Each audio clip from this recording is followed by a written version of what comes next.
আগে সংস্কার না আগে নির্বাচন, কিংবা নির্বাচনের আগে কতখানি সংস্কার।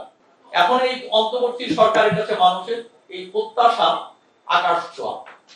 যতটা তাদের পক্ষে সম্ভব কিংবা বাস্তবে যতটা সম্ভব তার চেয়ে বেশি, অনেক বেশি তাদের চাওয়া। এখানে একটা মানুষের এক ধরনের ক্ষোভ তৈরি হয়েছে। যেমন সবাই চাইছে যে দ্রব্যমূল্য, ধরুন একজন সাধারণ মানুষ চাচ্ছে যে এখন আবার সিন্ডিকেটটা কেন সরকার নিয়ন্ত্রণ করতে পারছে না, তার যে পুরনো সিন্ডিকেট আবার নতুন করে এসছে। তো মানুষ এই সিন্ডিকেটে, মানুষের এটা ক্ষোভ, সরকার কেন পারছে না, আইন শৃঙ্খলা পরিস্থিতি কেন উন্নতি করছে না। তো এগুলো মানুষের ভিতর রয়ে গেছে। তো বিভিন্ন সরকারের একটা দাবি উঠেছে যে সংস্কার। তো এখন জনগণের ভিতর এটা হয়েছে, রাজনৈতিক দলগুলো বিশেষ করে এই বিতর্কে জড়িয়েছে আগে সংস্কার না আগে নির্বাচন, কিংবা নির্বাচনের আগে কতখানি সংস্কার এবং কতখানি সংস্কার সম্ভব, এইটা রয়েছে।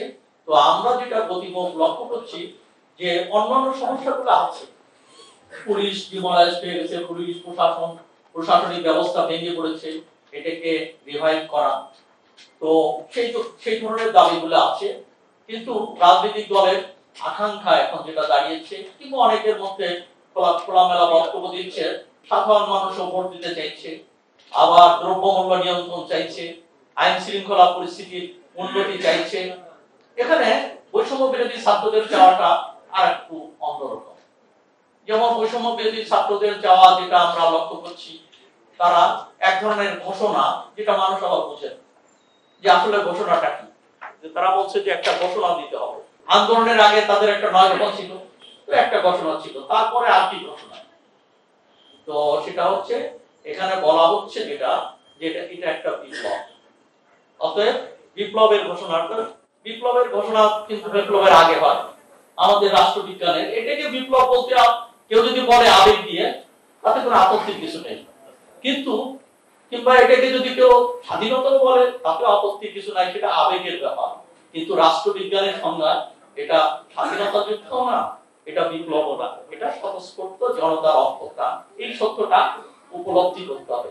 এখন যেটা বলা হচ্ছে সেটা হচ্ছে ভূতাপেক্ষ ঘোষণা। ভূতাপেক্ষ পদোন্নতি হয় চাকরিতে, তো এই ধরনের একটা ঘোষণা যে আগের ঘোষণাটা পরে দেওয়া হবে।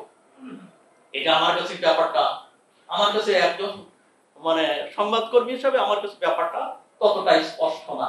তারপরেও আমার মনে হয় তাদের আবেগ, কেন তারা অগ্রণী শক্তি ছিল, এই প্রচন্ড আবেগ এবং তাদের এই শক্তি, অপরাজেয় শক্তি এই কঠিন কাজটাকে সহজ করেছে, অগ্রণী।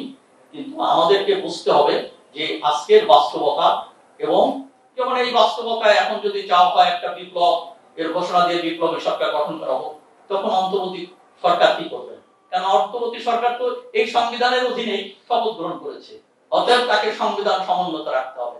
যদি বলা হয় সংবিধান বাতিল করা হোক, বলা হয়েছে আওয়াজ উঠছে, তো সংবিধান বাতিল করা হোক এটা বললে তখন তো যারা সংবিধানের অধীনে শপথ নিয়েছেন তারা কি করে এটা মেনে নেবেন? এই ধোঁয়াশাটা স্পষ্ট হওয়া দরকার।